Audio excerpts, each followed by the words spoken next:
ጤና ይስጥልን በድጋሚ እንደምንላችኋል የተከበራችሁ ተመልካቾቻችን ከኢትዮጵያ ቴሌቪዥን በቀጥታ ስርጭት ወደ እናንተ እየደረሰ የሚገኘው ዜና ኢትዮጵያ በምዕራፍ 2 የአጀንዳ ጉዳዩን ጨምሮ በርከት ያሉ ርዕሰ ጉዳዮችን ሊያስተናግድ አሁን ተጀምሯል። እስከ 8 ሰዓት ድረስ በሚኖረን ቆይታ ከሀገር ውስጥም ከውጭም ሰፊ ጉዳዮችን እንዳሰሳለን። በዜና ኢትዮጵያችን አብራችሁን ስለምትሆኑ እናመሰግናለን። መታሰቢያ ደረጃና ጌታቸው ይግዛው የዛሬ ለተማክሰኞ ዜና ኢትዮጵያን እየመራን ነው። ለሰዓቱ ያዝናቸውን አበይት ጉዳዮች አስቀድመን እንጠቁማችሁ።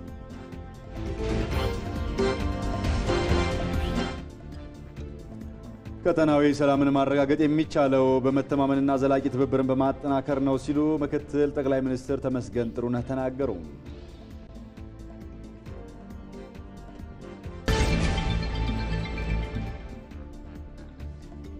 በተለዋዋጭ ሁኔታዎች ውስጥ ብሔራዊ ጥቅምን ይበልጥ ለማስጠበቅ ጠንካራ አንድነትና ኢኮኖሚ አቅም መገንባት እንደሚገባ ተገለጸ።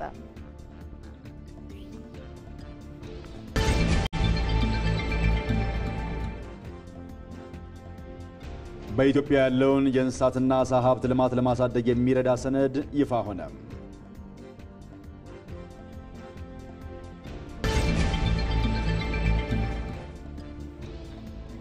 ከውጪ የአሜሪካው ፕሬዝዳንት ዶናልድ ትራምፕ ለይፋዊ የሥራ ጉብኝት ሳውዲ አረቢያ ገቡ።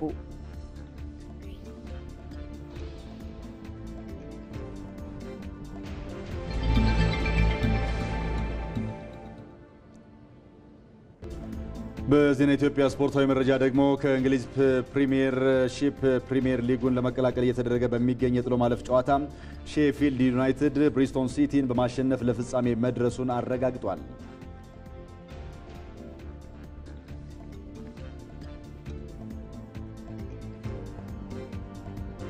ያነሳናቸውን ጉዳዮች ጨምሮ በርከት ያሉ ርዕሰ ጉዳዮች የሚስተናገዱበት የምዕራፍ 2 ዜና ኢትዮጵያ መሰናዶ ሪፖርተሮችን በቀጥታ መስመር ያስገባም ተጨማሪ መረጃዎችን እየተቀበለ ይቀጥላል። በዚህ መሰረት ሪፖርተራችን በቀለ ተመስገን በቀጥታ መስመራችን ላይ ነው የሚገኘው። የሃይማኖት ተቋማት በአፍሪካ ዘላቂ የልማት ግቦችን ማሳካት በሚችሉበት ጉዳይ ላይ ያተኮረ ዓለም አቀፍ ጉባኤ ፕሬዝዳንት ታዬ አጽቀሥላሴ በተገኙበት እየተካሄደ ነው የሚገኘው። ይህንን ጉዳይ በተመለከተ ተጨማሪ መረጃዎችን ያጋራናል። እንደዚሁ ባልደረባችን አሸናፊ እንዳለም በቀጥታ መስመር ላይ ነው የሚገኘው። ምክትል ጠቅላይ ሚኒስትር ተመስገን ጥሩነህ የአፍሪካ የመረጃና ደህንነት አገልግሎት ኮሚቴ የምስራቅ አፍሪካ ቀጠና ስብሰባን አስጀምረዋል። ምን መልክ አለው፣ ምን መልእክቶች ይስተላለፉ የሚለውን ጉዳይ ተጨማሪ መረጃዎችን እያጋራን ይቀጥላል። ሪፖርተራችን አባዲ ወይናይ በህዝብ ተወካዮች ምክር ቤት ነው የሚገኘው። በቀጥታ መስመር ላይ ገብቷል። አሁን የህዝብ ተወካዮች ምክር ቤት ባካሄደው መደበኛ ጉባኤው በአራት የተለያዩ ዘርፎች ላይ ያተኮሩ አዋጆችን አጽድቋል። ይህንን ጉዳይ በተመለከተ ተጨማሪ መረጃዎችን ከሱ እንጋራለን። ወደ ባህር ዳርም እንሻገራለን። ራሄል ፍሬው በቀጥታ መስመራችን ላይ ናት። ራሄል ደግሞ በባህር ዳር ከተማ የሚገኙ የመንግስት ሁለተኛ ደረጃ ትምህርት ቤቶች መምህራን፣ መሪዎች እንዲሁም ደግሞ ሰራተኞች በሰላም ጉዳይ እየተወያዩ ይገኛሉ። ምን ሀሳብ አነሱ የሚለውን ጉዳይ ከሷ ጋር ቆይታ እናደርግበታለን። ወደ ወላይታ ሶዶ ስንሻገር በዛ ተመስገን ተስፋዬን እናገኘዋለን። የወላይታ ሶዶ ባንክ አገልግሎት የደም ማሰባሰብ ስራ በዘመቻ መልክ እያካሄደ ይገኛል። ምን ውጤት ተገኝቶበታል በሚለውም ጭምር ከሱ ጋር ደግሞ ቆይታ እናደርጋለን።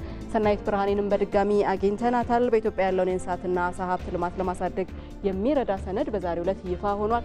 ሰነዱ ምን አዳዲስ ጉዳዮችን ይዟል በሚለው ላይ ከሰናይት ጋርም ቆይታ እናደርግበታለን። በሶስተኛው ረድፍ የሚገኘው አባዲ ወይናይ እናስቀድማለን። የህዝብ ተወካዮች ምክር ቤት ባካሄደው መደበኛ ጉባኤ በተለያዩ ረቂቅ አዋጆችን መርምሮ አጽድቋል። ምክር ቤቱ አራት በተለያዩ ዘርፎች ላይ ትኩረት ያደረጉ አዋጆችን በዛሬው ውሎ አጽድቋል። በአረንጓዴ ልማትና በትምህርት ዘርፍ የተደረጉ የብድር ስምምነቶችን ጨምሮ የአፍሪካ ፋይናንስ ኮርፖሬሽን አባልነትና በኢትዮጵያና በኦስትሪያ መካከል የተፈረመው የአየር ትራንስፖርት ስምምነት ረቂቅ አዋጆችን በምክር ቤቱ የጸደቁ ናቸው። ረቂቅ አዋጆቹ ለኢትዮጵያ የላቀ ፋይዳ ያላቸው መሆኑን ነው የተመላከተው። ጉዳዩን በተመለከተ ከአባዲ ወይናይ ጋር ተጨማሪ መረጃዎችን በቀጥታ መስመር እንጋራለን። አባዲ እንደምን ቆየህ? በ6 ሰዓቱም የዜና ኢትዮጵያ መሰናዷችን መረጃዎችን አቀብለህን ነበርና አዋጆቹ ምን ጉዳዮችን ነው በዝርዝር እንዲያካተቱት? ከምክር ቤቱ አባላትስ እነዚህን አዋጆች በተመለከተ የተሰጠው ሀሳብና ምላሽ ምን ይመስላል? አመሰግናለሁ ጌታቸው። እንግዲህ አንተም ቀደም ብለን እንደጠቀስከው የህዝብ ተወካዮች ምክር ቤት ዛሬ ባካሄደው 29ኛ መደበኛ ጉባኤው የተለያዩ ረቂቅ አዋጆችን ያጸደቀው። እነዚህ አዋጆች ኢትዮጵያ በተለያዩ ዘርፎች ላይ እያከናወነችው ያለውን ስራ ይበልጥ ለመደገፍና ለማሳለጥ የሚያግዙ ስለመሆናቸው የተገለጸው። ከጸደቁት አዋጆች መካከል ብንመለከትም በአንደኛ ደረጃ በኢትዮጵያና በጣሊያን መካከል የአካባቢያዊና አረንጓዴ ኢኮኖሚ ልማት የበጀት ድጋፍ ማስፈጸሚያ የተደረገውን የብድር ስምምነት የቀረበው ረቂቅ አዋጅ መርምሮ ማጽደቅ ይገኝበታል። በዚህ የብድር ስምምነት አጠቃላይ ኢትዮጵያ እያከናወነችው ያለውን የአረንጓዴ ኢኮኖሚ ለመገንባት በሚደረገው ሂደት ውስጥ እያከናወነች ያለውን ስራ ይበልጥ ለመደገፍ የሚያግዝ ነው። ወደ 11.5 ሚሊዮን ዩሮ የብድር ስምምነት የተፈረመው በዚህ ስምምነት እንግዲህ ይህ ስምምነት ከወለድ ነጻ ሲሆን የ16 ዓመት የችሮታ ጊዜን ጨምሮ በ30 ዓመት ተከፍሎ የሚያልቅ ነው የሚሆነው። ኢትዮጵያ እንግዲህ የአረንጓዴ ኢኮኖሚ ለመገንባት በርካታ ተግባራትን እያከናወነች ትገኛለች። በተለይም ደግሞ የአረንጓዴ አሻራ ተጠቃሽ ነው። ከዛ ባሻገርም ደግሞ የከተማ ግብርና ተጠቃሽ ነው። እንዲሁም ደግሞ ከተሞች ተግባራዊ ያደረጉት ያሉት የኮሪደር ልማት ተጠቃሽ ነውና ይህንን ይበልጥ ለማሳለጥና አጠቃላይ ለአየር ንብረት ለውጥ የማይበገር ኢኮኖሚ ለመገንባት በሚደረገው ሂደት ውስጥ ይህ የብድር ስምምነት ከፍተኛ አስተዋጽኦ እንዳለው ተጠቅሷል። በሁለተኛ ደረጃ የቀረበው ደግሞ በኢትዮጵያና በዓለም አቀፍ የልማት ማህበር መካከል ለመማር ማስተማር ማጎልበቻ የትምህርት ዘርፍ ትራንስፎርሜሽን ፕሮግራም ለማስፈጸም የተደረገውን የብድር ስምምነት መርምሮ ማጽደቅ ይገኝበታል። ይህ የብድር ስምምነት አጠቃላይ በትምህርት ዘርፉ ያለውን የጥራት ለማሳደግና ተደራሽነትን ለማስፋት ከፍተኛ አስተዋጽኦ ያለው ነው የሚሆነው። የ50 ሚሊዮን የአሜሪካን ዶላር ስምምነት ነው ይህ የብድር ስምምነት አጠቃላይ በ6 ዓመት የችሮታ ጊዜን ጨምሮ በ38 ዓመት ተከፍሎ የሚያልቅ ነው። በዋናነት ደግሞ ትኩረቱን የሚያደርገው የመምህራንን አቅም ማጎልበት እንዲሁም ደግሞ የትምህርት መሰረተ ልማትን እና ቁሳቁሶችን ማሟላት እንዲሁም ደግሞ አጠቃላይ የትምህርት ንጽህናን የትምህርት ቤቶችን ንጽህናን ለማሳደግ ከፍተኛ ዓላማ ያደረገ የብድር ስምምነት ነው። በሶስተኛ ደረጃ የጸደቀው ደግሞ የአፍሪካ ፋይናንስ ኮርፖሬሽን ማቋቋሚያ ስምምነት የቀረበውን ረቂቅ አዋጅ የምክር ቤቱ አባላት በዛሬው ዕለት አጽድቀውታል።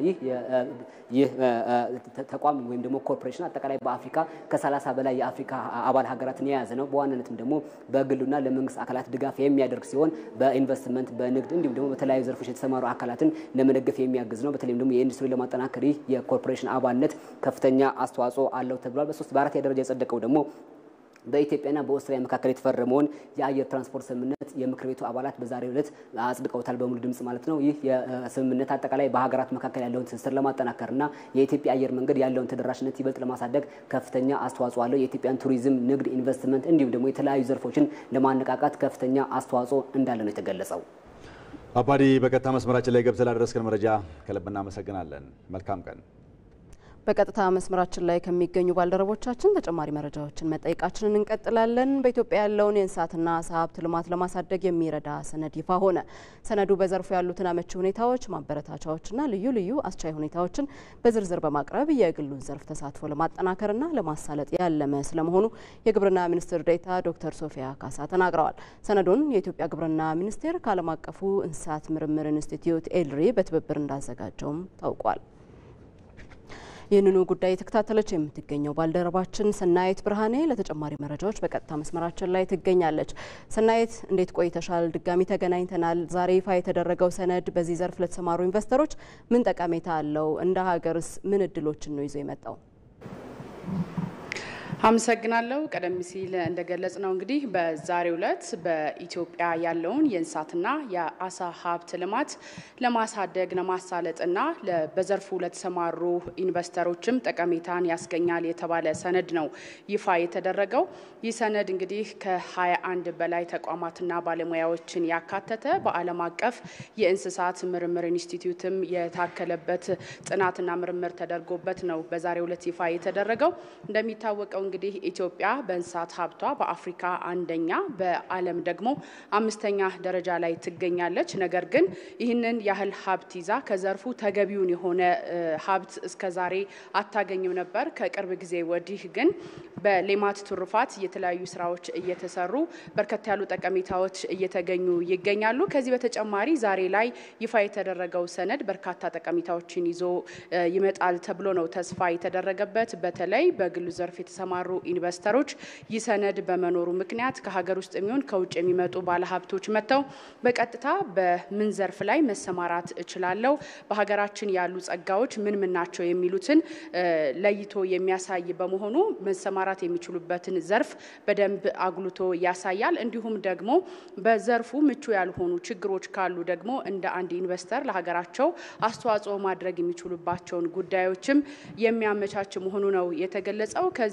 ባለፈ በሀገሪቱ ያለውን የእንስሳት ሀብት ከማሳደግና ምርቱንም ከመጨመር አኳያ ጠቀሜታው የጎላ መሆኑ ነው የተነገረው። እንግዲህ በዓለም አቀፍ የእንስሳት ምርምር ኢንስቲትዩት ተወካይ እንደገለጹት ከሆነ ይህንን ከዘርፉ ከፍተኛ የሆነ ጥቅም ይገኝበታል የተባለውን ሰነድ በሳይንስና ምርምር እንዲሁም ደግሞ በቴክኖሎጂ ማገዝ እንደሚገባ ነው የገለጹት። ከዚህም ባለፈ ደግሞ ይህንን የእንስሳትና የዓሳን ሀብት ለማሳደግና ከዘርፉ ተገቢ የሆነ ጠቀሜታ እንዲገኝ በቅንጅት መስራት ዋነኛ ነገር መሆኑን ነው የገለጹት። ተመራማሪዎች ምን አይነት ምርቶችን ማምጣት አለብን የሚሉትን ማወቅ አለባቸው። ኢንቨስተሮች ደግሞ የተለያዩ የዓለም ሀገራትን የኛን ምርቶች የሚጠቀሙትን በማፈላለግ ጥሩ የሆነ ምርት ማግኘት እንዳለባቸው ሲጠቆም ነበር። ግብርና ሚኒስቴርም እንግዲህ በዘርፉ ለተሰማሩ ተዋናዮች ችግር የሆኑባቸውን የመሰረተ ልማትና የተለያዩ ችግሮችን ለመቅረፍ መስራት እንዳለበት በውይይቱ ላይ ተጠቁሟል። ለጊዜው ያለ መረጃ ይህንን ይመስላል። እናመሰግናለን ሰናይት፣ መልካም ጊዜ። እንቀጥላለን። የሃይማኖት ተቋማት ለሰላምና ዘላቂ ግቦች መሳካት ሚናቸው የጎላ መሆኑን የፌዴሪ ፕሬዝዳንት ታዬ አጽቀሥላሴ ገልጸዋል። ፕሬዝዳንቱ የገለጹት የሃይማኖት ተቋማት በአፍሪካ ዘላቂ የልማት ግቦች መሳካት ዙሪያ ዓለም አቀፍ ጉባኤ የተካሄደ ባለበት መድረክ ላይ ነው። ይህንን ጉዳይ በተመለከተ ተጨማሪ መረጃዎችን ደግሞ ልንጋራ በቀጥታ መስመራችን ላይ ሪፖርተራችን በቀለ ተመስገን በድጋሚ ገብቷል። በቀለ እንደምን ቆየህ? ቀደም ባለው የዜና ጎጃም መረጃዎችን አድርሰን ነበርና በተለይ የሃይማኖት ተቋማት በአፍሪካ ዘላቂ የልማት ግቦች መሳካት ዙሪያ ሚናቸው ምን ይሆናል? በጉባኤው በአጠቃላይ የተተኮረበት ነጥብ እንዴት ነው?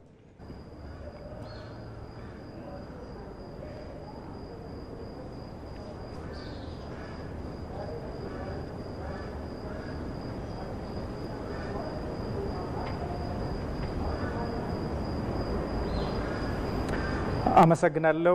በኢትዮጵያ የሃይማኖት ተቋማት ጉባኤና በአፍሪካ ህብረት ዩኒየን ወይም በአፍሪካ ህብረት ጋር በተባበረ የተዘጋጀ የሃይማኖት ተቋማት ጉባኤ የአፍሪካን ልማት ለማሳካት የሚያተኩሩ ጉዳዮች ላይ ውይይት እያደረገ ነው የሚገኘው። በዚህ ውይይት ላይ የኢፌዴሪ ፕሬዝዳንት ታዬ አጽቀሥላሴ ተገኝተው ነበረ። እሳቸው ምንድን ነው ያሉት? እንግዲህ የሃይማኖት ተቋማት ለዘላቂ ግቦችና እንዲሁም ለሰላም በትኩረት መስራት አለባቸው የሚል ሀሳባቸውን የሰጡ። ከዚህም በተጨማሪ የሃይማኖት ተቋማት በአብሮነት በሰላም እንዲሁም በአፍሪካ የሚስተዋሉ ችግሮችን እንዲሁም በዓለም አቀፍ ላይ የሚስተዋሉ ችግሮችን ለመቅረፍ የሃይማኖት ተቋማት ተቀራርበው በመስራት እንዲሁም ድምጽ ለሌላቸው ድምጽ በመሆን ቀጣይ ችግሮችን መፍትሄ ለመስጠትና በመካካሻ ጉዳዮችን ማከናወን እንደሚገባቸው ነው በውይይቱ ላይ ያነሱት። እንዲሁም የአፍሪካ ህብረት ኮሚሽን ሊቀመንበር መሐመድ አሊ ዩሱፍም እንዲሁ በውይይቱ ላይ ተገኝተው ነበር። እሳቸው እንደሚሉትም ይህ አጀንዳ የአፍሪካን የልማት ግቦች የሚያሳልጥ ስለሆነ እንደዚህ አይነት ውይይቶች ወይም ጉባኤዎች መከናወን አለባቸው። አጀንዳ እንደሚታወቀው አጀንዳ 2063 የዘላቂ የልማት ግቦችን በተመለከተ ትኩረት ሰጠን እየሰራንበት የምንገኘው ነው። እንደዚህ አይነት የልማት ግቦችን ለማሳካትና ለማሳለጥ እንዲሁም በአፍሪካ ድምጽ ለሌላቸው ድምጽ እንዲሆኑ ደግሞ ሁሉም የሃይማኖት ተቋማት ርብርብ ሊያደርጉና ህብረቱንም ሊደግፉ ይገባል ሲሉ ነው ሀሳባቸውን የሰጡት ማለት ነው። እንግዲህ የዚህ ጉባኤ ሌላው ዓላማ ደግሞ በቡድን 20 አባል ሀገራት አፍሪካን ወክለው እንዲገኙ የሚነሱ ሀሳቦች አሉ። የሃይማኖት ተቋማት ድምጽ ለሌላቸው ድምጽ እንዲሆኑ፣ በሰላም ችግር የገጠማቸው የሰላም ጦት የገጠማቸውን የህብረተሰብ ክፍሎችም ድምጽ እንዲሆኗቸው፣ እንዲሁም የተፈጥሯዊ ጉዳዮች የአየር ንብረት ችግር አንዱ ሌላው የአስቸጋሪ ጉዳይ ነው። በእንደዚህ አይነት ጉዳዮች በማህበራዊና ኢኮኖሚያዊ ጉዳዮች ላይ የሃይማኖት ተቋማት የበኩላቸውን አስተዋጽኦ በማድረግ ለሚመለከታቸው የመንግስታት የፖሊሲ አውጪዎች እንዲሁም ለተለያዩ ምሁራን ሀሳባቸውን መስጠት እንደሚችሉ ነው በውይይቱ ላይ የተነሳው ማለት ነው። እንግዲህ ይሄ ጉባኤ ሌላው የሚጠበቅበት ደግሞ የአፍሪካን የዘላቂ ግቦች ከማሳለጥ ባለፈ በተባበሩት መንግስታት ድርጅት የልማት ግቦችም የተቀመጡ አጀንዳዎች አሉ። እነሱንም ለማሳለጥ ዓለም አቀፍ የሃይማኖት ጥምረት እንዲሁም አብሮነትንና መቻቻልን በሰላም ተከባብሮ መኖርን እንዲሁም ከሃይማኖቱ አስተምሮት በተጨማሪ በሀገር ግንባታ ላይ የራሳቸው ሚና እንዲኖራቸው በትኩረት ሊሰራ ይገባል የሚል ሀሳብ ነው ሲነሳ የነበረው። ለዚህ ደግሞ ኢትዮጵያ በሃይማኖት ተከባብሮ በመኖር እንዲሁም እሴቱን አጠናክሮ በመቀጠል እንዲሁም የሌሎች ሃይማኖቶችን ተቀብሎ በጋራ በመኖር ትኩረት ተሰጥቶ ሲሰራ ነበረ። ይህም ለሀገሪቱ ትልቅ እንደ ምሳሌ ለሌሎች ሃይማኖቶችም እንደ ምሳሌ የሚነሳ ነው የሚል ሀሳባቸውን ሲሰጡ ነበር ማለት ነው። ስለዚህ እነዚህ ይሄው ጉባኤ በዚሁ አዲስ አበባ እየተካሄደ ነው የሚገኘው። እንግዲህ ጉባኤው ለ2 ቀናት የሚካሄድ ነው። ላለኝ መረጃ ይሄን ይመስላል። በቀለ ተመስገን ላደረስከን መረጃ ከልብ እናመሰግናለን። መልካም ቀን ይሁንልህ። ቀጠናዊ ሰላምን ማረጋገጥ የሚቻለው በመተማመንና ዘላቂ ትብብርን በማጠናከር ነው ሲሉ ምክትል ጠቅላይ ሚኒስትር ተመስገን ጥሩነህ ተናገሩ። ምክትል ጠቅላይ ሚኒስትሩ የአፍሪካ የመረጃና ደህንነት አገልግሎት ኮሚቴ የምስራቅ አፍሪካ ቀጠናዊ ስብሰባን አስጀምረዋል። ለቀጠናዊ ሰላም ኢትዮጵያ አያሌ መንገድ ተጉዛለች ያሉት ምክትል ጠቅላይ ሚኒስትሩ የትኛውም ሀገር ከሌሎች ተነጥሎና ጎረቤቶቹ በደህንነት ስጋቶች ውስጥ ሆነው ብልጽግናው ሊረጋገጥ አይችልም ብለዋል። እዚህ ጉዳይ ላይ ቆይታ እናደርጋለን። በቀጥታ መስመራችን ላይ አሸናፊ እንዳለ ተገኝቷል። ተጨማሪ መረጃዎችን ደግሞ ከሱ እንጋራለን። አሸናፊ እንዴት ቆይታሃል? በቀጠናው የሚስተዋለውን አለመረጋጋት ለመፍታት ምክትል ጠቅላይ ሚኒስትሩ ያቀረቧቸው ምክረ ሀሳቦች ምንድን ናቸው?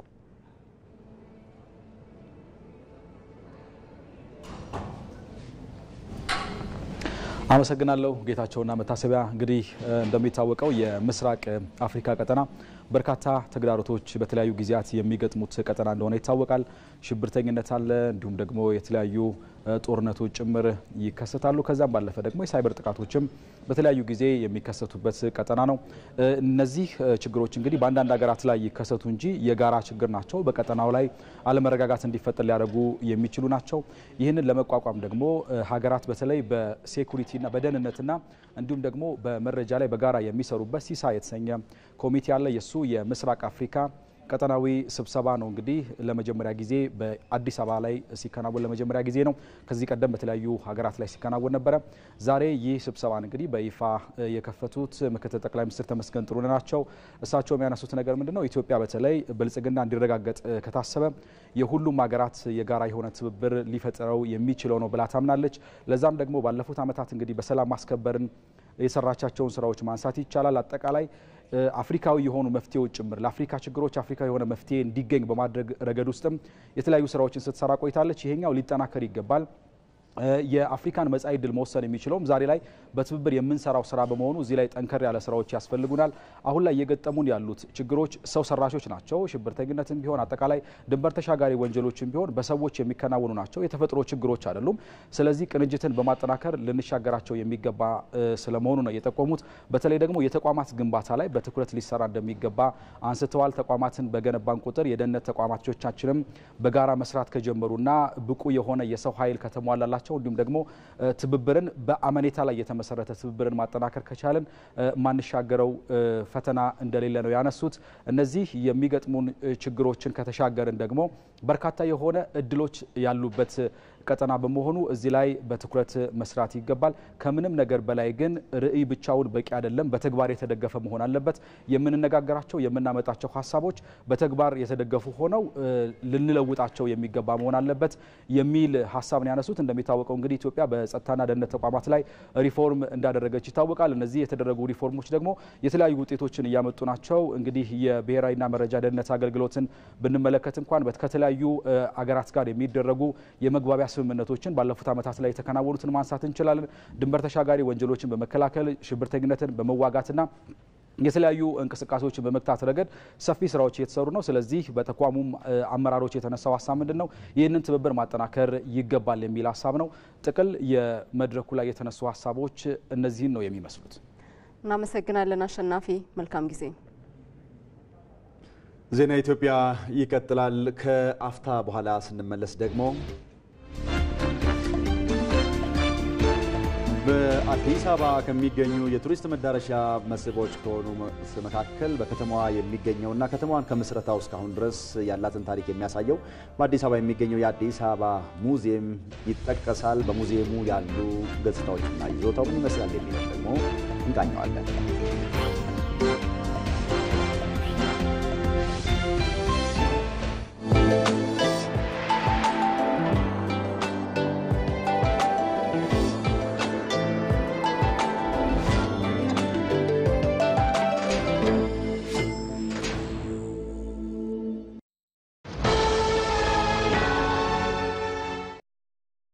ኃላፊነቶች ሲበዙ ዘመናዊ መፍትሄ መጠቀም ብልህነት ነው። አዲሱ ሲቢ ብር ፕላስ የገንዘብ ዝውውር ባህሉን ይበልጥ ሊያዘመን መጥቷል። ለተለያዩ ሰዎች ገንዘብ ለመላክ ጊዜ መፍጀት ቀርቷል። ተሻሽሎ የመጣው ሲቢ ብር ፕላስ በአንዴ ለብዙ ሰዎች መላክ ያስችላል። የአየር ሰዓትና የሚላክ ገንዘብ ደግሞ ስልኩ ቀኑን ጠብቆ እንዲልክና እንዲሞላ ማድረግ። ከሲቢ ብር ወደ ሌላ ሰው ለመላክ ማጂክ ፔይ ፈጣንና ቀላል አማራጭ ነው። አሁን ባሉበት ሆነው የኮንዶሚኒየም ብድር ክፍያውን መክፈል ይችላሉ። ገንዘብ ለመጠየቅ ሊንክ ፈጥሮ ወደሚፈልጉት ሰው መላክ ብቻ በቂ ነው። ገንዘብ ሲቢ ብር ሂሳቡ ላይ ባይኖርም ችግር አይደለም። የባንክ ሂሳቡን በሲቢ ብር ፕላስ በኩል ያገኙታል። የጉዞ ትኬት፣ የዲኤስቲቪ ሌሎች ተጨማሪ አገልግሎቶችን ወደ ሲቢ ብር ፕላስ ሚኒ አፖች ጎራ ይበሉ። መተግበሪያው ከአፕ ስቶር ወይም ከፕሌይ ስቶር በማውረድ ባሉበት ሆነው መመዝገብ ይችላሉ። ሲቢ ብር ባሉበት ሁሉ አለ። የኢትዮጵያ ንግድ ባንክ ሁሌም የሚተማመኑበት ባንክ።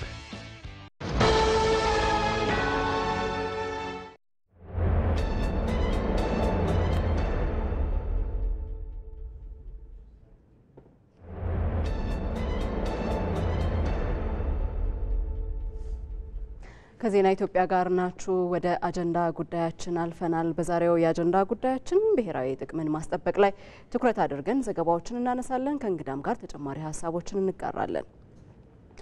በተለዋዋጭ ሁኔታዎች ውስጥ ብሔራዊ ጥቅምን ይበልጥ ለማስጠበቅ ጠንካራ አንድነትና ኢኮኖሚያዊ አቅምን መገንባት እንደሚገባ ተገለጸ።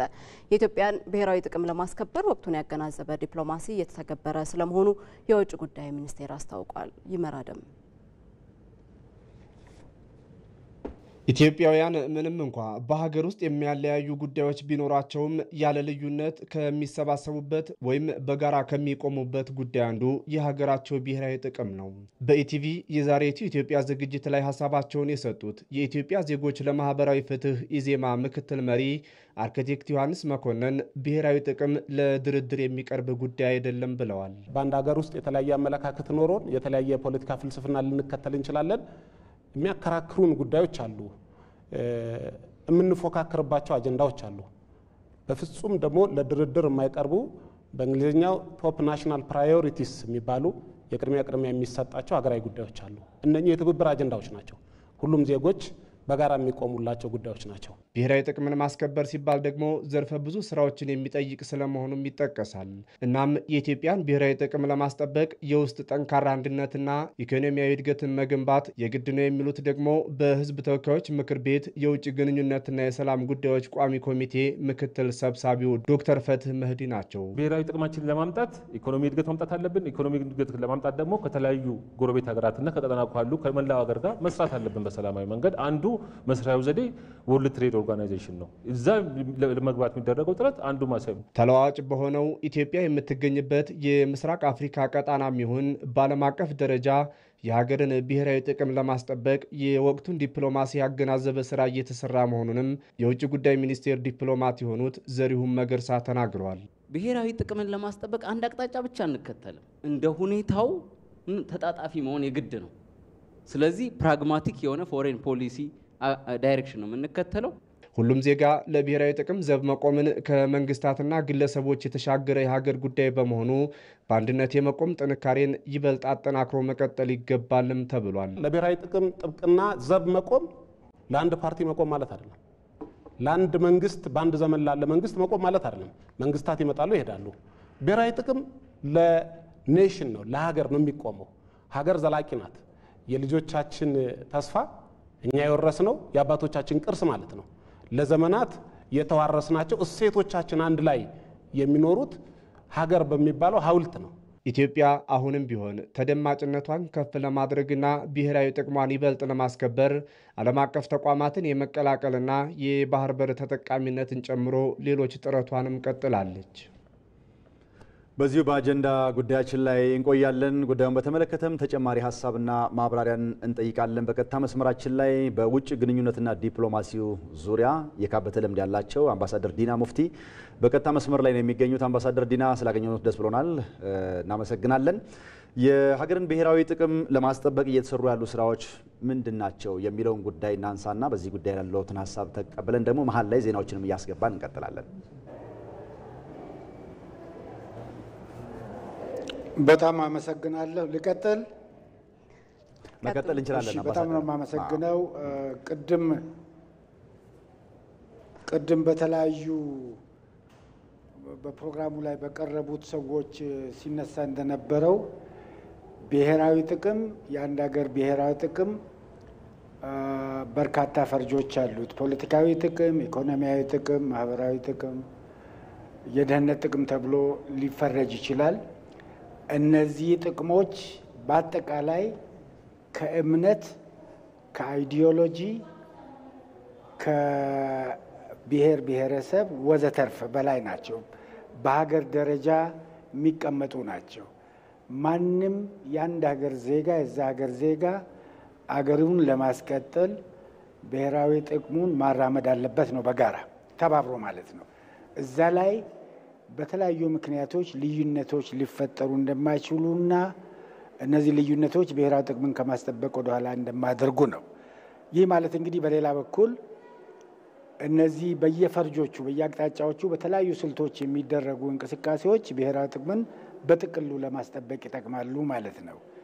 በኢኮኖሚው ረገድ በተለያዩ የኢኮኖሚ ሴክተሮች ልማትን ለማምጣት የሚደረገው እንቅስቃሴ ጥረት ወይም ትግል ብሔራዊ ጥቅምን ያጠናክራል ማለት ነው።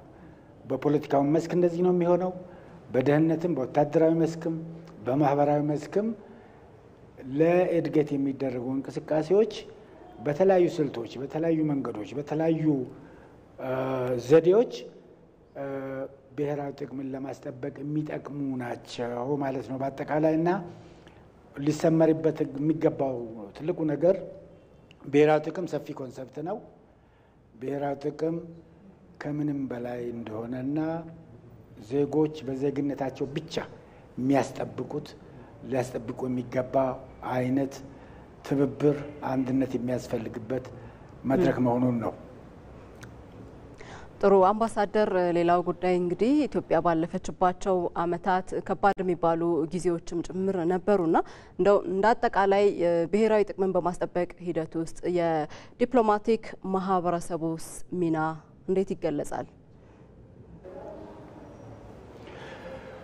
እንግዲህ ብሔራዊ ጥቅምን ለማስጠበቅ እነዛ በተለያዩ ፈርጆች ያስቀመጥናቸውን ነገሮች በአህጉር ደረጃ፣ በጎረቤት ሀገር ደረጃ፣ በዓለም አቀፍ ደረጃ በተለያዩ መንገዶች ነው ማለት ነው ስራ የሚሰራው።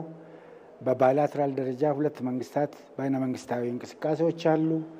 ማልቲላተራል በሆነ መልኩ በርካታ ሀገሮች ጋር የሚደረገው እንቅስቃሴ አለ። አህጉራዊ ዓለም አቀፋዊ ድርጅቶች ወይም ተቋማት ውስጥ በሚደረጉት እንቅስቃሴዎች የሚሰሩ ስራዎች አሉ። ከዛም አልፎ በግለሰብ ደረጃም ካሉት ሌሎች ተቋማት ጋር አደረጃጀቶች ጋር የሚደረጉ እንቅስቃሴዎች አሉ። እነዚህን የተለያዩ እንቅስቃሴዎችን በተለያዩ ስልቶችን መጠቀም ሀገራችን ስታካሄድ ቆይታለች። አሁንም ኦልሬዲ ጠንክራ ቀጥላለች ማለት ነው። ተግዳሮቶችንም በሚኖሩበት ሰዓት እነዚህን ተግዳሮቶች በመታገል ማለት ነው ተግዳሮቶችን በማስወገድ በማቅለል በተቻለ መጠን ኦፖርቹኒቲዎችን በመጨመር የሚደረጉ እንቅስቃሴዎች ናቸው። ይሄ በዓለም አቀፍ ደረጃ ከጎረቤት ሀገሮች በአፍሪካ ደረጃ ካሉት የተለያዩ ሀገሮችና ተቋማት ጋር ከአፍሪካም ውጪ በሰሜን አሜሪካ፣ በኤዥያ፣ በላቲን አሜሪካ ጭምር ባሉን ኤምባሲዎቻችንና ቆንሱላ ጽሕፈት ቤቶቻችን አማካኝነት እነዚህም አካባቢዎች ባሉን ወዳጆች ማለት የኢትዮጵያ ወዳጆች ማለት ነው አማካኝነት የሚደረጉ እንቅስቃሴዎች ናቸውና ሰፊ ነው። እንደ ቅድም እንዳነሳ ነው በአጭሩ ባይላተራል ነው፣ ማልቲላተራል ነው። ኢንፋክት በመንግስት ደረጃ ብቻም ሳይሆን ሌሎች ተቋማትም ብሔራዊ ጥቅምን ለማስጠበቅ እንቅስቃሴ የሚያደርጉበት አጋጣሚዎች አሉ። የተለያዩ ማህበረሰባት ማለት ነው የኢትዮጵያ ማህበረሰቦች፣ ታዋቂ ግለሰቦች፣ የእምነት ተቋማት፣ ከፍተኛ ትምህርት ተቋማት ጭምር በሚያደርጋቸው እንቅስቃሴዎች የሚሰሯቸው ስራዎች ብሔራዊ ጥቅምን ለማስጠበቅ የሚኖራቸው አስተዋጽኦ በጣም ከፍተኛ ነው ለማለት ነው። መልካም። ብሔራዊ ጥቅምን ማዕከል ባደረገው የአጀንዳ ጉዳያችን ላይ ከአምባሳደር ዲና ሙፍቲ ጋር ነው ምልልሶችን እያደረግን የምንገኘው። አምባሳደር ዲና ይጠብቁናል። ከዚህ ከስቱዲዮ ደግሞ ይህንኑ ጉዳይ በተመለከተ የተሰናዳ ዘገባን እንከታተልና ወደ እርስዎ እንመለሳለን። የብሔራዊ ጥቅም ጉዳይ የቀጣይ ትውልድ ዕጣ ፈንታን የሚወስን በመሆኑ ሁሉም አካል ከግልና ከቡድን ፍላጎት ባለፈ የኢትዮጵያን ብሔራዊ ጥቅሞች ለማስከበር በጋራ መቆም እንዳለበት በሕዝብ ተወካዮች ምክር ቤት የመንግስት ረዳት ተጠሪ ሚኒስትር ዴኤታ ዶክተር ምህረቱ ሻንቆ አስገንዝበዋል። ዶክተር ምህረቱ ሻንቆ አያይዘውም ብሔራዊ ጥቅም አንድ ጊዜ ከእጅ ከወጣ መመለሱ ፈተናዎች ያሉበት መሆኑንም በመረዳት የብሔራዊ ጥቅም ጉዳይን በጥንቃቄ መያዝ እንደሚገባም ጭምር ጠቁመዋል። ሪፖርተራችን ብሩክ ተስፋዬ በሕዝብ ተወካዮች ምክር ቤት የመንግስት ረዳት ተጠሪ ሚኒስትር ዴኤታ ዶክተር ምህረቱ ሻንቆ ጋር ተከታዩን ቆይታ አድርጓል። እንከታተል። በህዝብ ተወካዮች ምክር ቤት የመንግስት ረዳት ተጠሪ ሚኒስትር ዴኤታ ዶክተር ምህረቱ ሻንቆ ለቃለ መጠይቅ ፈቃደኛ ስለሆኑልን እጅግ አድርጌ አመሰግናለሁ። እኔም አመሰግናለሁ። ስለ ብሔራዊ ጥቅም ብዙ ጊዜ ይነሳል። ብሔራዊ ጥቅም ሲባል ምን ማለት ነው? መገለጫዎቹስ እንደምን ያሉ ናቸው? ሀገሩና ከቆመች የመጀመሪያው ጥያቄ ብሔራዊ ጥቅም የሚል ጥያቄ ይመጣል ማለት ነው። ብሔራዊ ጥቅም ማለት አንድ ሀገር መድረስ የምትፈልገውን ነገር አቅዳ የምትሰራ ከሆነ ከብዙ ነገር አንጻር፣ ከኢኮኖሚ አንጻር፣ ከሚሊተሪ አንጻር፣ ከህዝብ ትስስር አንጻር የሚሰሩ ስራዎች በውስጥም በውጭ የሚሰሩ ስራዎች የአንድ ሀገር ዜጋ ጥቅምን በውስጡ የያዘ ማለት ነው። በእኛ ሀሳብ የኢትዮጵያኖች ጥቅም ማለት ነው። የኢትዮጵያኖች ጥቅም በውስጡ የያዘ ብሔራዊ ጥቅማችን ነው ማለት ይቻላል ማለት ነው። መገለጫዎቹ የብሔራዊ ጥቅም መገለጫዎች ለምሳሌ ታላቁ ህዳሴ ግድባችን የኛ ብሔራዊ ጥቅማችን ነው። ኢትዮጵያ አየር መንገድ የኛ ብሔራዊ ጥቅማችን ነው። ኢትዮጵያን በዓለም አቀፍ ደረጃ የሚገባትን ቦታ ሊሰጥ የሚችል ተቋም ከገነባን አንዱ ብሔራዊ ጥቅማችን መገለጫ ነው ማለት ነው። ብሔራዊ ጥቅምን ለማስጠበቅ የተለያዩ ሂደቶች ይኖሩታልና በዚህ መሃል ግን የተለያዩ ንዑስ ፍላጎቶች ይፈጠራሉ። እነዚህ ንዑስ ፍላጎቶች ብሔራዊ ጥቅምን ምን ያክል የሚፈትኑ ናቸው? የብሔራዊ ጥቅም ፈተናና አደጋስ የምንላቸው የትኞቹ ናቸው? ከብሔራዊ ጥቅማችን አንጻር በጣም የሚፈትኑ ነገሮች አሉ። ለምሳሌ ቅጽበታዊ ስሜቶች አሉ። አሁናዊ ግጭቶች ሊኖሩ ይችላሉ። አሁናዊ የራሳችን ጥቅም አንዳንዴ ከብሔራዊ ጥቅም ጋር የሚጋጭበት ሁኔታዎች ሊፈጠሩ ይችላሉ። ነገር ግን ብሔራዊ ጥቅም ማለት እኔነትን ድል ነስቶ ማዶን ማየትን ይጠቅማል ወይም ደግሞ ያስፈልጋል። ብሔራዊ ጥቅምን ፈተና ውስጥ የሚያስገቡ ብዙ ቻሌንጆች ተፈጥሯል። ከዚህ በፊትም አሁንም አሉ፣ ወደፊትም ይፈጠራሉ። እንደ ሀገር እንደ ዜጋ ግን ያለን ሀገር አንድ ስለሆነች ለዛች ሀገር ሁላችን የራሳችን ሚና በእኩል መወጣት መቻል አለብን። ንዑስ ፍላጎቶች ይፈጠራሉ፣ ዛሬም አሉ። ንዑስ ፍላጎቶችን ባሻገር ግን ማየት ያለብን ነገ ነው ማየት መቻል አለብን። በሀገር ውስጥም ሆነ በዓለም ደረጃ የኢትዮጵያ ቦታ የቱ ጋር መሆን እንዳለበት ዛሬ ካላሰም በትናንሽ ነገሮች በአሁናዊ ስሜቶች እጅ የምንሰጥ ከሆነ ነገ ላይ ብሔራዊ ጥቅማችን ዋጋ የሚያስከፍልን ይሆናል ማለት ነው። ለማሳያ ከዓመታት በፊት ዛሬ የባህር በር ጥያቄ ለኛ ፈተና የሆነው ነገር ከዓመታት በፊት በቀላሉ ከእጃችን የወጡ እድሎች ነበሩ። ዛሬ ላይ ግን ለኛ ፈተና ሆኖ እየቀጠለ ይገኛል። እንዲሁም ዛሬ ላይ የኛ ብሔራዊ ጥቅሞችን በቀላሉ አሳልፈን የምንሰጥ ከሆነ በአሁናዊ ነገሮች እንዲሸነፍ የምናደርግ ከሆነ ነገ ላይ መልሰን ለማግኘት ዋጋ የሚያስከፍል ጉዳይ ይሆናል ብዬ አስባለሁ። የሀገርንና የሕዝብን ሁለንተናዊ ጥቅም በማስቀደም በማስጠበቅ ረገድ የሕዝብን ሁለንተናዊ ፍላጎቶች የተሟሉ እንዲሆን ከማድረግ አንጻር ከመንግስት እንዲሁም ደግሞ በሀገር ጉዳይ ያገባናል ከሚሉ በፖለቲካው ውስጥ ካሉት አካላት ምን ይጠበቃል? ብሔራዊ ጥቅምን ማስጠበቅ ማለት የትውልድን ዕጣ ፈንታ መወሰን ማለት ነው።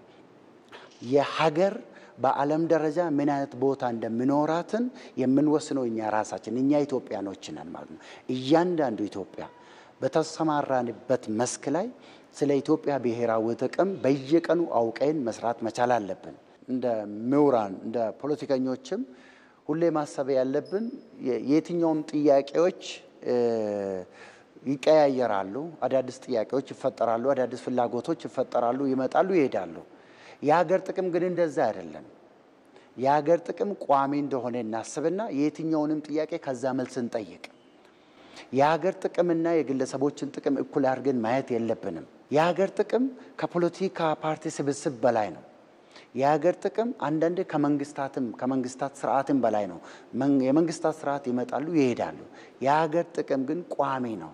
እሱን አስቦ እሱን ተገንዝቦ ከመስራት ረገድ ግን ችግሮች አሉ። አሁንም ቢሆን እኛ እንደ ሀገር ደካማ ስንሆን የሌሎች ሀገራት መጫወቻ ነው የምንሆነው።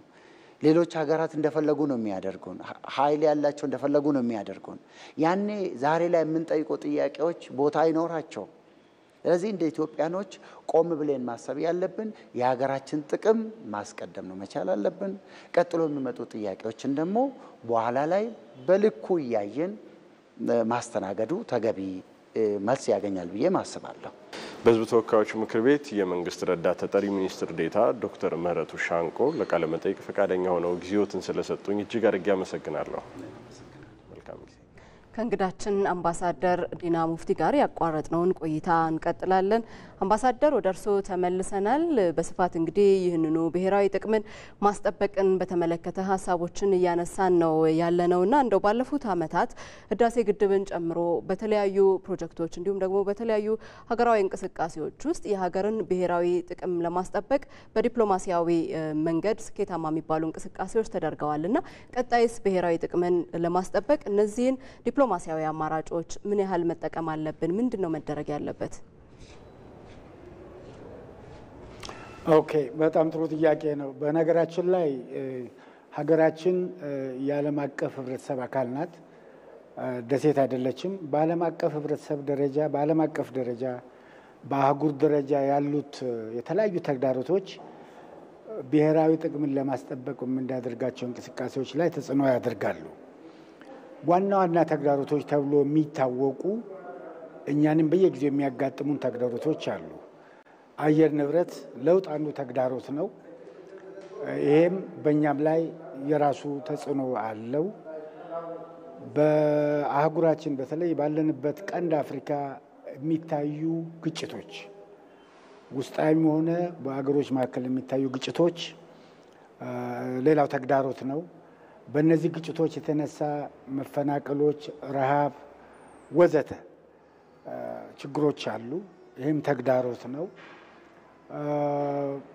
የጦር መሳሪያ ዝውውር፣ ህገወጥ የሰዎች ዝውውር፣ የእጽ ዝውውር፣ እነዚህ በሙሉ ዓለም አቀፋዊ ተግዳሮቶች በእኛ ላይ የሚፈጥሩት ተጽዕኖ አለ። የኑሮ ውድነትም በዚህ ደረጃ ሊታይ ይችላል። እነዚህ ተግዳሮቶች ዓለም አቀፋዊና አህጉራዊ መሆናቸውን ያህል በሀገርም ደረጃ የራሳቸው ተጽዕኖ አላቸው። የእኛ ደግሞ የውስጥ ተጽዕኖዎች አሉ።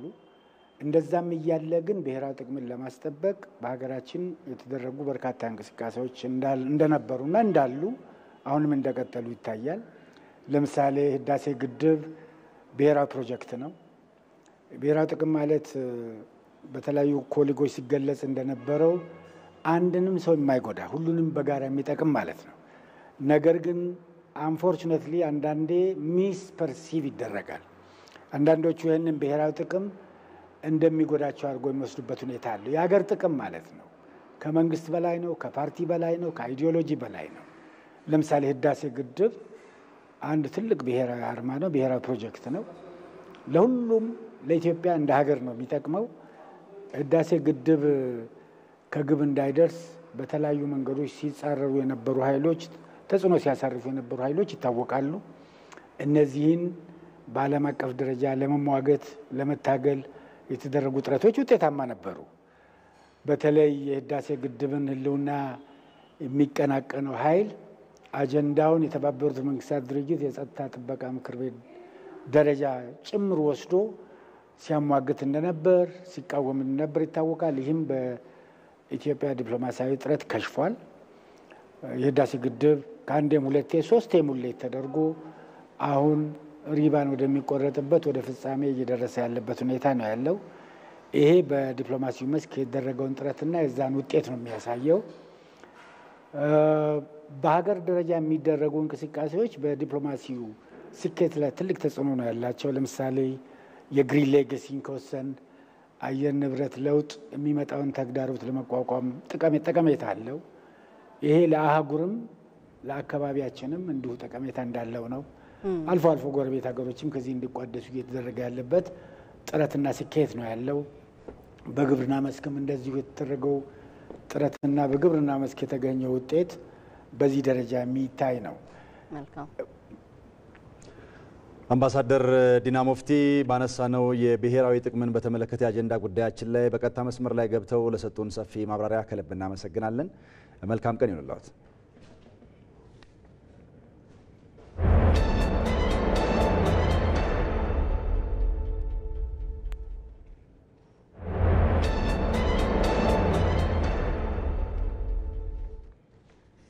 በቀጥታ መስመራችን ላይ ከሚገኙ ባልደረቦቻችን አሁን ደግሞ ተጨማሪ መረጃዎችን ወደምንጋራበት ዘገባዎች ነው የምናልፈው። በሰላም እጦት ምክንያት ችግር ለገጠመው የትምህርቱ መስክ ዳግም መጠናከር መምህራን ስለ ሰላም አስፈላጊነት መንገር እንደሚገባቸው ተገለጸ። በባህር ዳር ከተማ አስተዳደር የሚገኙ የመንግስት ሁለተኛ ደረጃ ትምህርት ቤቶች መምህራን፣ የትምህርት መሪዎችና የአስተዳደር ሰራተኞች የጥፋት እጆችና መዘዞቹ በሚል መሪ መልእክት እየተወያዩ ይገኛሉ። ይህንኑ ውይይት የተከታተለች የምትገኘው ባልደረባችን ራሄል ፍሬው ከስፍራው በቀጥታ መስመራችን ላይ ተገኝታለች። ራሄል እንዴት ውለሻል? በክልሉ ወቅታዊ የሰላም ሁኔታ ላይ የትምህርት ማህበረሰብ ውይይት እንዴት ይገለጻል? በመድረኩ ላይ የተነሱ ሀሳቦችስ ምን መልክ አላቸው? አመሰግናለሁ። እንደምንላችኋል። ዛሬ በባህር ዳር ከተማ እየተካሄደ የሚገኘው የምክክር መድረክ አንዱ የሰላም አጀንዳ እየተነሳበት የሚገኘው መድረክ ነው። በተለይ ላለፉት 2 ሳምንታት እንደሚታወቀው የጥፋት እጆችና መዘዞቹ በሚል የተዘጋጀ ዘጋቢ ፊልም በተለይ በክልሉ የሰላም ሁኔታ ያጋጠሙ ችግሮች ማህበራዊ፣ ኢኮኖሚያዊና ፖለቲካዊ ሁኔታዎችን አስመልክቶ ማህበረሰቡ እያሳለፈ ያለውን ፈተና ችግር የሚያመላክት ይህንን ጉዳይ አስመልክቶ ነው እንግዲህ ዛሬ በዚህ በስፍራው በባህር ዳር ከተማ ውይይት እየተካሄደ የሚገኘው ማለት ነው። በዚህ ውይይት እንግዲህ በዋናነት የሰላም ችግሩ በትምህርት ዘርፉ ላይ ያስከተለው ችግር ተነስቷል። በተለይም ደግሞ የባህር ዳር ከተማ ተቀዳሚ ምክትል ከንቲባ ጎሹ እንዳላማው ባለፈው 2015 የትምህርት ዘመን 20 የሚሆኑ ትምህርት ቤቶች በተማሪዎቻቸውን በአመቱ መጀመሪያ አካባቢ ሳያስተምሩ እንደቆዩ አንስተዋል። ሆኖም በ2016 የትምህርት ዘመን ግን ውጤታማ የሚባል የትምህርት ዘመን በተለይ በከተማው ቀደም ብያነሷቸው 20 የሚገመቱ ትምህርት ቤቶች ከነበረባቸው የሰላም ችግር አንጻራዊ ሰላሙን መሰረት አድርጎ የተማሪዎቻቸውን የተቀበሉበት መልካም የሚባል የመማር ማስተማር የነበረበት መሆኑን አንስተዋል።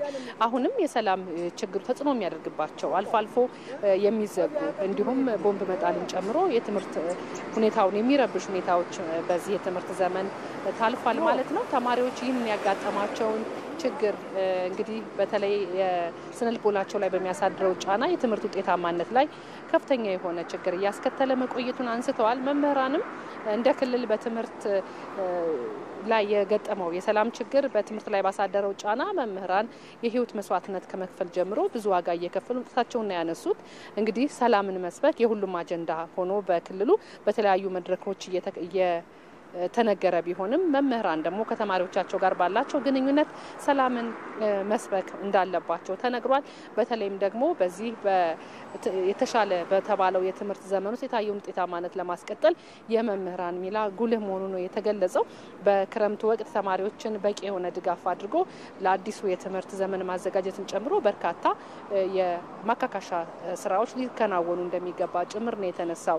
የባህር ዳር ከተማ ትምህርት መምሪያ ዋና ኃላፊ የሆኑት አቶ ሙሉዓለም አቤም በተለይ የትምህርት መስኩ ላይ የታዩ ክፍተቶች የሰላም ጫናውን መሰረት አድርገው ያጋጠሙትን ለመቅረፍ የተሄደውን ርቀት አንስተዋል። በዚህም የወላጆች መምህራን ጥምረት፣ የተማሪዎች መምህራን ጥምረት የሚባሉ ስብስቦች በተለይ ለዚህ ውጤታማነት ትልቅ አስተዋጽኦ ማድረጋቸውና ያነሱት በክረምትና በቀጣይ ትምህርት ዘመንም ይህ ተጠናክሮ ሊቀጥል እንደሚገባ ነው የገለጹት። በአጠቃላይ የመድረኩ መልክ ይህንን ይመስል ነበር። የተላለፉ መልእክቶችም እነዚህ ናቸው። መታሰብ እናመሰግናለን ራሄል። መልካም ቀን። የሪፖርተሮቻችን መረጃዎች አሁንም እንደቀጠሉ ናቸው። እስከ በጀት ዓመቱ ማጠቃለያ ድረስ ከ4400 ዩኒት በላይ ደም በመሰብሰብ በደም እጦት ምክንያት የሚጎዱ ዜጎችን ለመታደግ እየሰራ መሆኑን የወላይታ ሶዶ ደም ባንክ አገልግሎት አስታውቋል። የደም ባንክ አገልግሎቱ ከዞኑ ጤና መምሪያ ጋር በመተባበር የደም ማሰባሰብ ስራውን በዘመቻ መልክ እያካሄደም ይገኛል። ተመስገን ተስፋዬ ተጨማሪ መረጃዎችን ሊያደርሰን በቀጥታ መስመራችን ላይ ገብቷል። ተመስገን እንደምን ውለሃል? በዞኑ በዘመቻ የሚካሄደው የደም ልገሳ ስራው ምን ይመስላል? በአካባቢ ያሉ ለጋሾችን ሀሳብም ተቀበለ ከሆነ ምን አስተያየት ሰጡ?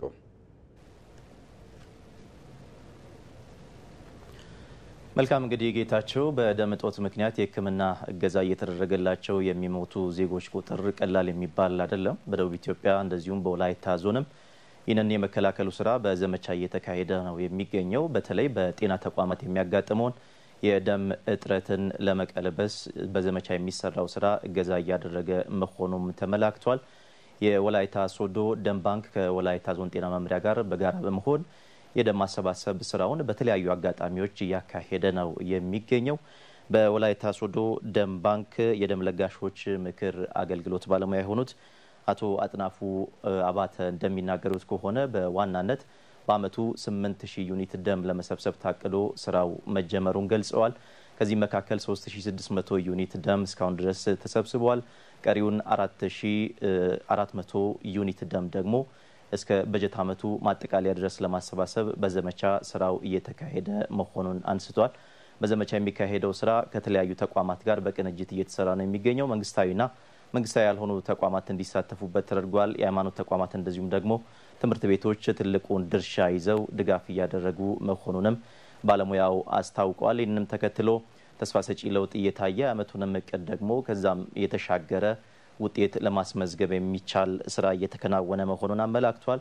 በወላይታ ዞን ጤና መምሪያ በኩል አቶ ዘሪሁን ዳዊት የድንገተኛ አደጋዎች መከላከልና መቆጣጠር ባለሙያ ናቸው። እርሳቸው እንደሚናገሩት ደግሞ ዞኑ የታቀደውን እቅድ ከግብ ለማድረስ ተቋማትን የተለያዩ አጋጣሚዎችን በመጠቀም መንግስታዊና መንግስታዊ ያልሆኑ ተቋማት ጉባኤ ሲያካሂዱ እነኚህን አጋጣሚዎች የመጠቀሙን ስራ ወደ ትምህርት ቤቶች ወረድ ብሎ ደግሞ ለተማሪዎች ግንዛቤ ፈጥሮ የደም ልገሳ ስርዓቱን የማከናወኑን ስራ በሚገባ እየሰራ መሆኑን አመላክቷል። ይህንንም ተከትሎ እየተመዘገበ ያለው ለውጥ ተስፋ ሰጪ መሆኑን ነው ያስታወቁት። በቀጣይ ጊዜያቶች ደግሞ ይህንንም ስራ አጠናክሮ እንደሚቀጥሉ ነው የተናገሩትና ደም ሲለግሱ ካገኘናቸው የመንግስታዊ ሴክተር ባለሙያዎች መካከል የደቡብ ኢትዮጵያ ክልል ርዕሰ መስተዳድር ጽህፈት ቤት ሰራተኞች በዛሬው ጊዜ ምክክር እያካሄዱ ባሉበት ጊዜ ጎን ለጎን ደም ለግሰዋል። ሀሳብ አስተያየታቸውን ለኢቢሲ በሰጡበትም ጊዜ እርሳቸው እነሱ የሚለግሱት ደም ለሟች ማህበረሰብ የሚሰጠው ፋይዳ ከፍተኛ በመሆኑ በደስታ እየለገሱ መሆናቸውን የተናገሩት። ይህም ስራ ደግሞ በቀጣይ ጊዜያቶች ባህል ሆኖ ሊቀጥል እንደሚገባ አሳስበዋል። በአጠቃላይ በዞኑ የደም እጥረት እያጋጠመ መሆኑ በዚህ ወቅት ተመላክቷል። ለዚህ ደግሞ ዋነኛ የተባሉ ሁለት ምክንያቶች አሉ። አንደኛው የቋሚ ለጋሶች ቁጥር ማነስ ሲሆን በተቋማት የሚካሄደው በጤና ተቋማት የሚሰጡ የጤና አገልግሎቶች ደግሞ በብዛት ደም የሚፈልጉ መሆናቸውን ተከትሎ የመጣው የፍላጎት ቁጥር መጨመር ለደም እጥረቱ ምክንያት መሆኑ ተመላክቷል። ይህንን ችግር ለመቀልበስ በጋራ መስራት እንደሚያስፈልግም በዚህ ወቅት ተመላክቷል። ጌታቸው ለጊዜው ያለኝ ይህንን ይመስላል። ተመስገን ላደረስከን መረጃ እናመሰግናለን። መልካም ቀን ይሁንልህ። ዜና ኢትዮጵያ ከመላው ኢትዮጵያ እንደቀጠለ ነው። ተመልካቾቻችን ዛሬ በአዲስ ቀን የሀገር ጉዳይ ወደ ያዝነው ዘገባችን ደግሞ ስናልፍ ተግባራዊ እየተደረገ ያለው የለውጥ ፍኖተ ካርታ የፍርድ ቤቶችን አገልግሎት አሰጣጥ በማዘመን እንዲሁም የተገልጋዮችን እንግልት በመቀነስ ለውጥ እያመጣ ስለመሆኑ ተገልጋዮችና ጠበቆች ተናግረዋል። በክልሎች መካከል ያለው ልዩነት ማጥበብና ጅምር ማሻሻያውን ቀጣይ ማድረግ እንደሚገባም ነው የተነሳው። ሙላ አለማየሁ ባለፉት 2 ዓመታት ተግባራዊ እየተደረገ ባለው የፍትህ ተቋማት የለውጥ ፍኖተ ካርታ የፍርድ ቤቶች አገልግሎት አሰጣጥ ላይ አዎንታዊ ለውጥ መምጣቱን ተገልጋዮችና ጠበቆች ይገልጻሉ። ባሉት ሂደቶች ላይ ከመጀመሪያው ከቀጠሮ አሰጣጥም ጀምሮ ከችሎቱም ከጽህፈት ቤትም ጀምሮ ጥሩ አገልግሎት ነው የሰጡ። ባለው ቀጠሮ ባላቸው ፕሮግራም መሰረት ሳይንዛዛ በእለቱ በሰዓቱ ነው እየተስተናገድኩ ያለሁትና ተስተናግጄ የጨረስኩት።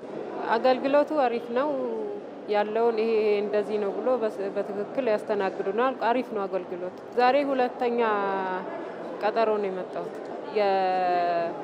የተከሳሹ ጠበቃ ስለሌለ ሶስተኛ አንድ ቀጠሮ አስይዘውልኛል። በፍርድ ቤቱ በኩል ምንም አይነት ችግር የለም። በኔ በኩል ያቀረብኩትን አቤቱታ በጥሩ ሁኔታ ፈጽሞልኛል። ዛሬ ውሳኔውን ለመውሰድ መጥቼ ነው ተወስኖልኛል። ከቅልጥፍና ጋር ተያይዞ ዲጂታላይዝድ እየተደረገ ያለው ነገር በጣም መልካም ነው። የቀጠሮ ሁኔታዎችን በቀላሉ ነው የምንረዳው። ጠቅላላ ያሉ ሁኔታዎችን ዲጂታላይዝድ በሆነ መንገድ አገልግሎቱን እያገኘን በመሆኑ እዚህ ላይ ፍርድ ቤቶች መልካም ነገር ነው እየሰጡ ያሉትና ይበል የሚያሰኝና እመርታ የታየበት ነው።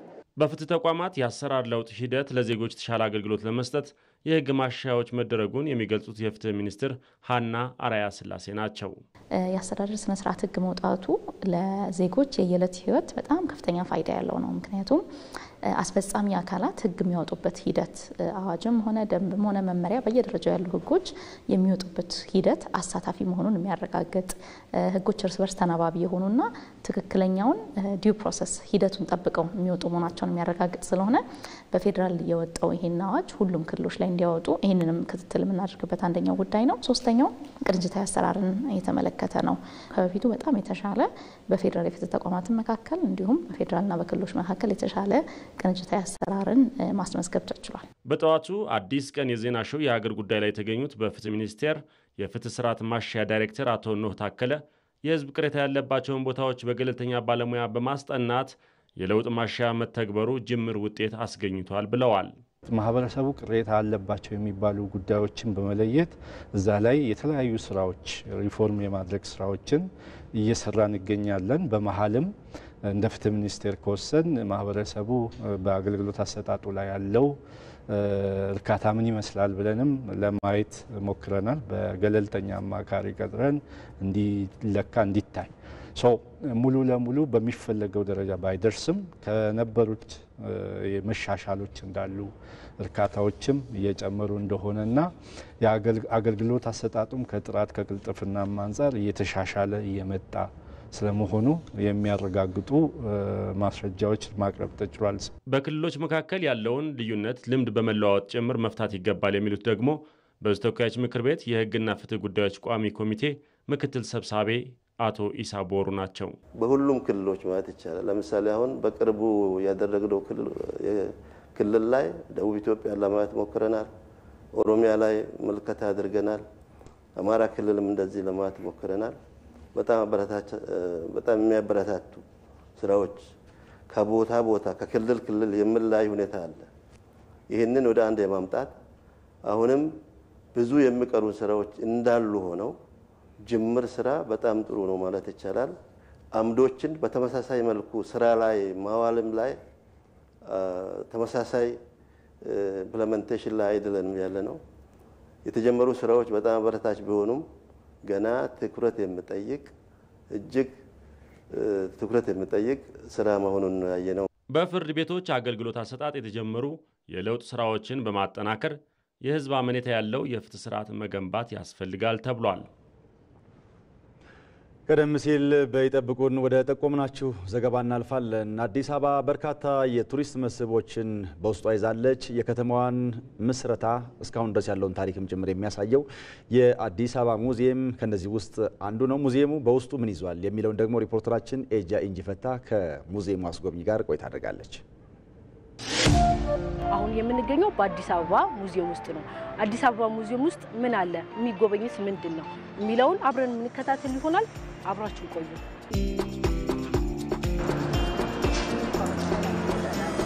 መቅደስ አበራ እባላለሁ።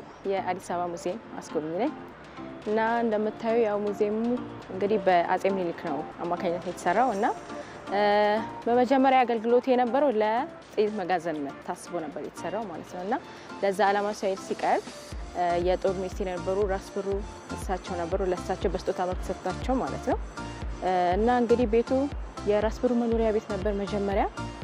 ከዛ በኋላ እንግዲህ ለብዙ አገልግሎቶች ላይ ውሏል ማለት ነው። ከዛ በኋላ ነው በ1979 ዓመተ ምህረት ለሙዚየምነት የበቃው ማለት ነው እና ውስጥ ገብተን ደግሞ የቀረውን በደንብ ማየት እንችላለን።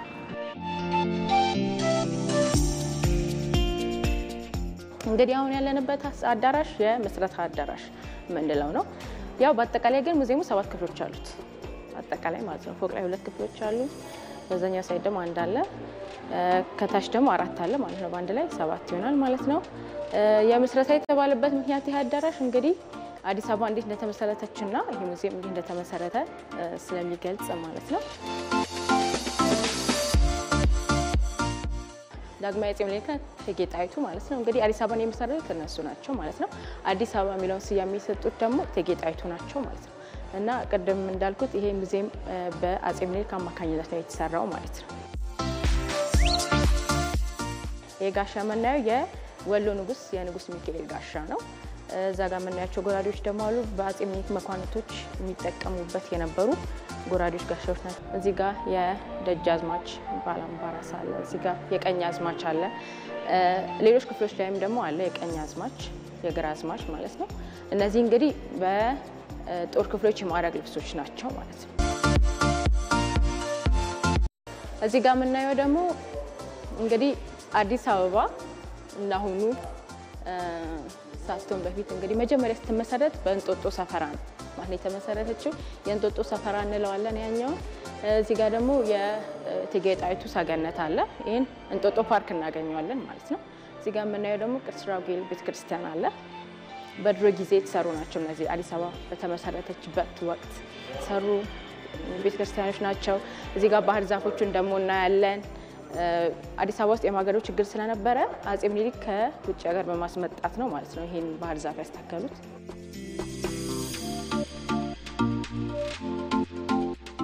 ወደ ሁለተኛው አዳራሽ እየገባን ነው። የእድገት አዳራሽ የምንለው ነው። እንግዲህ አዳራሽ የእድገት የተባለበት ምክንያት የተለያዩ እድገቶች ሲመጡ በፎቶግራፍ መልክ የምናገኝበት ስልኮችን እዚህ ጋር የምናያቸውን የምናገኝበት ነው። እሺ ወደ ሶስተኛው አዳራሽ እናልፋለን። የአድዋ አዳራሽ እንለዋለን ማለት ነው። ያው በአድዋ ጊዜ የተጠቀሙባቸውን የተለያዩ እቃዎችን እናገኛለን። እዚህ ጋር የምናየው የጦር ክፍሎች የማዕረግ ልብሶች እናገኛቸዋለን በብዛት እዚህ ጋር።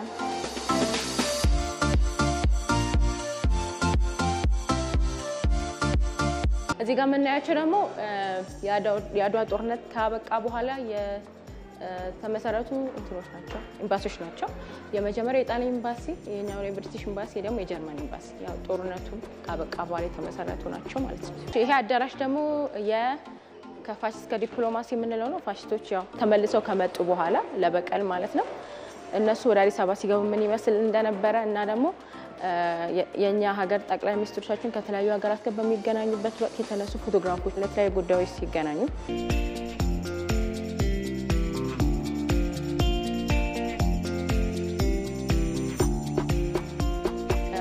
ይሄ ብቻ ሳይሆን አሁን ያየነው ዋና ዋና ክፍሎችን ነው። ከላይ የቀሩ ክፍሎች አሉ።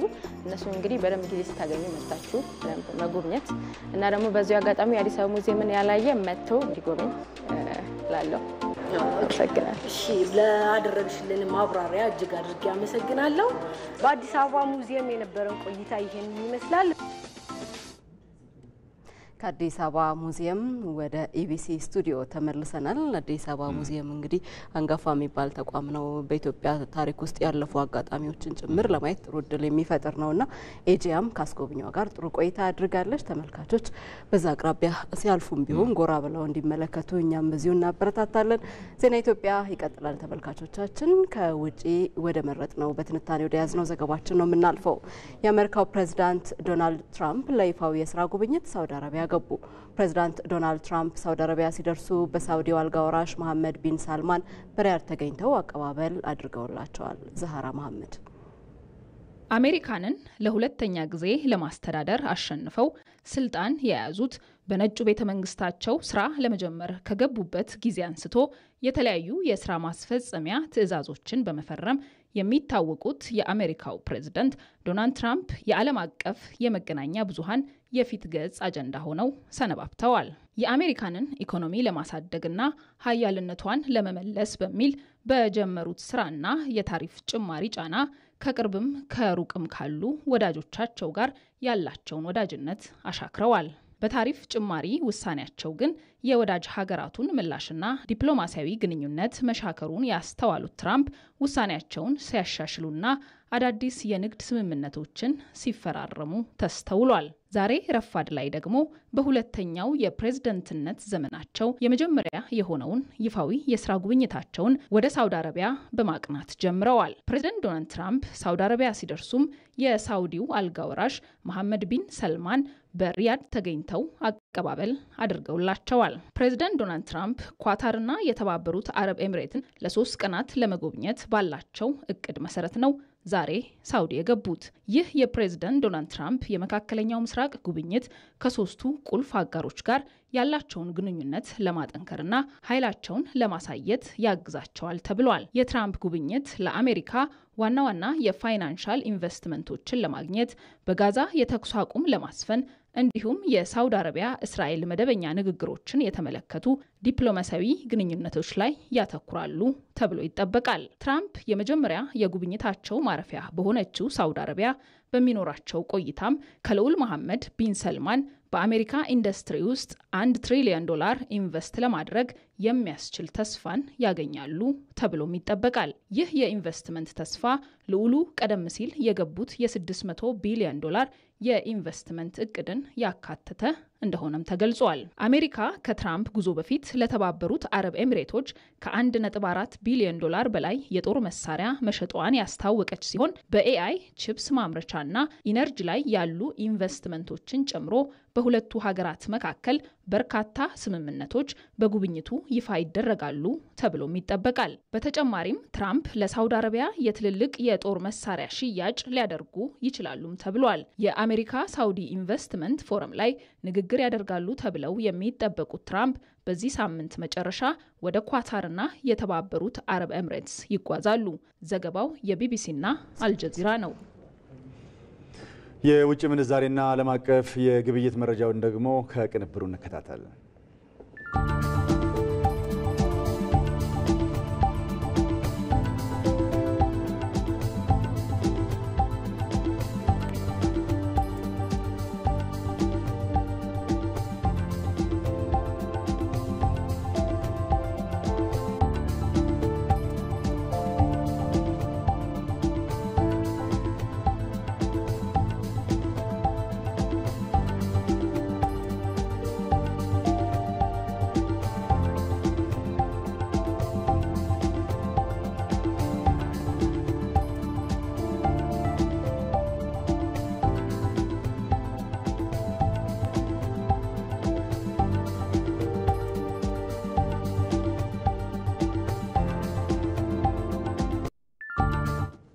በዜና ኢትዮጵያ ወደ ተዘጋጀው ስፖርታዊ ዘገባ ስናልፍ ከእንግሊዝ ሻምፒዮንሺፕ ፕሪሚየር ሊጉን ለመቀላቀል እየተደረገ በሚገኝ የጥሎ ማለፍ ጨዋታ ሼፊልድ ዩናይትድ ብሪስቶል ሲቲን በማሸነፍ ለፍጻሜ መድረሱን አረጋገጠ። ሼፊልድ ዩናይትድ ወደ ሻምፒዮንሺፑ በወረደበት ዓመት ፕሪሚየር ሊጉን ለመቀላቀል የተቃረበ ሲሆን በሻምፒዮንሺፑ ካሳለፋቸው 10 የውድድር ዓመታት በ9ኙ ለፍጻሜ መድረስ ችሏል።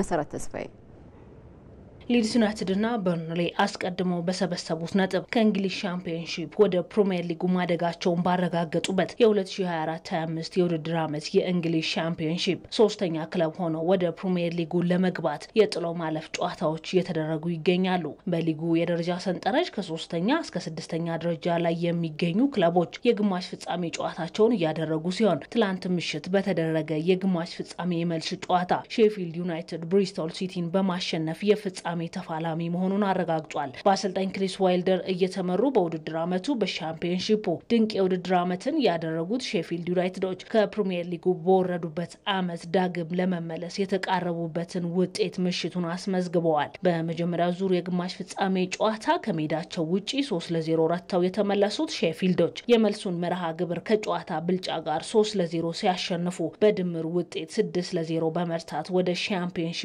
ጥሎ ማለፍ ፍጻሜ ቀርበዋል። በጨዋታው ከፈርሞር ጉስቶፍ ሃመር እና ኦሃር ለሼፊልድ ዩናይትድ የማሸነፊያ ግቦችን ያስቆጠሩ ተጫዋቾች ሆነዋል። የአሰልጣኝ ክሪስ ዋይልደር ስብስብ ወደ ፕሪሚየር ሊጉ ማደጉን ለማረጋገጥ የአንድ ጨዋታ እድሜ ብቻ ሲቀረው ከ11 ቀናት በኋላ በግዙፉ ዌምብሌይ ስታዲየም ከሰንደርላንድ እና ከኮንቨንተሪ ሲቲ አሸናፊ ጋር ፕሪሚየር ሊጉን ለመቀላቀል ወሳኝ ፍልሚያውን ያደርጋል። ሼፊልድ ዩናይትድ በሻምፒዮንሺፑ ካሳለፈባቸው 10 የውድድር ዓመታት በ9ኙ ለጥሎ ማለፍ የፍጻሜ መርሃ ግብር በመብቃትም አዲስ ክብረ ወሰን አስመዝግቧል። በእንግሊዝ ሻምፒዮንሺፕ ጥሎ ማለፍ የግማሽ ፍጻሜ የመልስ ጨዋታ ዛሬ ምሽት በሚደረግ አንድ ፍልሚያ ሌላኛው የፍጻሜ ተፋላሚ ክለብ ይለያል። ምሽት 4 ሰዓት በስታዲዮ ኦፍ ላይት በሚደረግ ጨዋታ ሰንደርላንድ በሜዳውና በደጋፊው ፊት ከኮንቨንተሪ ሲቲ ጋር የመልስ ጨዋታውን ያከናውናል። በመጀመሪያው ዙር የጥሎ ማለፍ ጨዋታ ከሜዳው ውጪ 2-1 አሸንፎ የመጣው ሰንደርላንድ ወደ ፍጻሜ የመሻገር የተሻለ እድልን ይዞ በሜዳው የመልስ መርሃ ግብሩን ያከናውናል። ሰንደርላንድ ከ2016-17 የውድድር ዓመት በኋላም ዳግም ወደ ፕሪሚየር ሊጉ ለመመለስ ይጫወታል። ሰንደርላንድ ዛሬ ምሽት ኮንቨንተሪ ሲቲን ካሸነፈ ፕሪሚየር ሊጉን ለመቀላቀል ከሼፊልድ ዩናይትድ ጋር በፍጻሜው ይፋለማል። በውድድር ዓመቱ የሻምፒዮንሺፕ የፍጻሜ ጨዋታ አሸናፊ ሆኖ ፕሪሚየር ሊጉን የሚቀላቀል ክለብ እስከ 290 ሚሊዮን ፓውንድ የገንዘብ ሽልማትም ይበረከትለታል። ከኢትዮጵያ ቴሌቪዥን ከእኩለ ቀን 6 ሰዓት ጀምሮ በርካታ ጉዳዮች የተስተናገዱበት የዛሬው የዜና ኢትዮጵያ መሰናዷችን በዚህ ተጠናቋል። አብራችሁን ስለነበራችሁ ከልብ አድርገን እናመሰግናለን። መታሰቢያ ደረጀና ጌታቸው ይግዛው ዜና ኢትዮጵያን በመምራት ከናንተ ጋር ነበርን። በሰላም ዋሉ።